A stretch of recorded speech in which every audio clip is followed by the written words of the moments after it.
Hello, good morning guys. Bibisitahin ko ang aking halaman dito sa labas. Kasi matagal na ito update. So, let's see. Ganda pa rin ang panahon. Ay. Yung aso niyong chismoso, Marites. Kala mo may tao dyan. It's Saturday today, baba. There's no people outside. They are like working. So, this is my plants. Ayan. Ganda. So, ito guys, ang lalaki na ng aking kamatis. And actually, nilipat ko pala siya. Ito. Diba, ang laki na. Didiligan ko pala ito kasi walang dilig for today. At saka kahapon, hindi ko diniligan. Ang laki na ng kamatis ko guys. Ito, papakita ko sa inyo. Kasi hindi ko pinakita sa inyo nung nireply o yung transfer ko siya. But this time, papakita ko.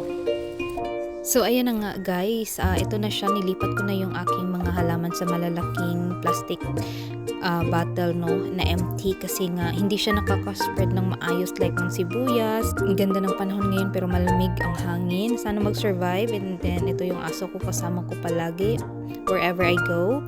And then Sabado ngayon walang nagtatrabaho dyan kaya hindi masyadong maingay. And then magdidilig pala ako ng itong aking halaman. Yan, ganyan lang yung ginagamit kong pandilig guys kasi nga DIY lang ito.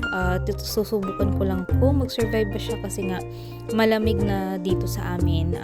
Although may ano pa siya, may green, may araw, but yung hangin malamig. So ayan lang guys.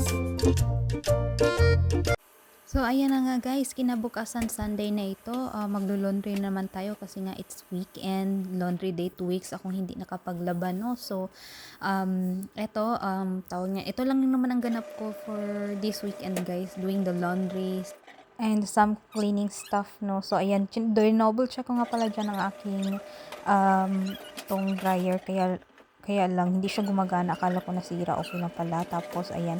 Ang daming labahin. Nakikita niyo ba yan? Nako. And then, eto guys, may nabili yung partner ko na laruan ng aming baby, no? Kaya lang, hindi ko siya malagay-lagay muna dyan sa ilalim ng aming Christmas tree kasi inaamoy-amoy niya and tsaka gusto niyang buksan, no? Ayan. And natutumba yung mga ibang paper bag na walang laman. Nahahalata tuloy na wala yung laman. Props lang yan.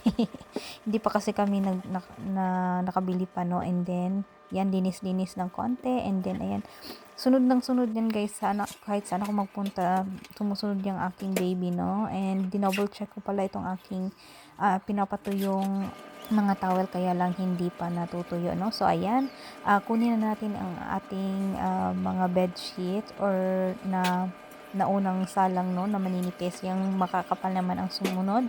And, hintayin lang natin na matuyo yan. After siguro mga 30 minutes yan, ayan, tuyong-tuyo na, kukunin ko na and then ilalagay ko na itong ating mga natuyong or nalabhan na mga bed sheets at saka comforter, no, maninipis lang naman yung ang iba naman hindi masyadong kapal kasi malimig na dito guys, kahit hindi pa nagsusnow, maabot siya ng 30 to 40 degrees, malamig na yan para sa akin guys.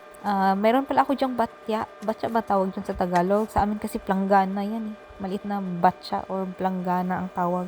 Kasi nga i-hand wash ko sana yung aking mga underwear.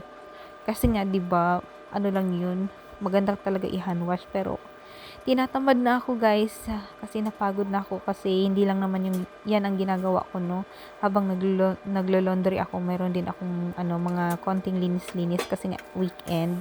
So ayan, isasabay ko na lang siya later sa aking light color. So ayan, fast forward, nakaligo na inyong ate nyo. So ayan, fresh na fresh para naman ganahan din ako magtupi, no, kahit tinatamad talaga ako magtupi.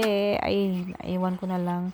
Hindi ko din naman masahan yung partner ko guys kasi nga hindi ko kasi gusto yung the way siya magtupi. Ewan ko, ako lang ba or kayo din, yung mga partner nyo hindi marunong magtupi? Hindi talaga, iba talaga yung gawa ng babae kaysa lalaki guys. So ayun, diba ako lang ba to or kayo din? Hindi ako satisfied sa yung gawa niya kasi nga parang lang, mabilisan, tapos basta mas mabuting ako na lang yung gagawa, no? So ayan na nga, magtutupi na tayo. Dito na tayo sa part na magtutupi tayo ng ating mga damit. So ayan, linis-linis at saka kasi hapon na to, mga siguro 5 PM na yan guys, no? Na ako, tawag niyan, pinailaw ko ng ating Christmas tree para ganahan naman akong magtupi, no, ng isang kadamakmak na tupiin. So ayan, hindi pa yan guys, yan yung pa lang yan, towel at saka yung mga kumot.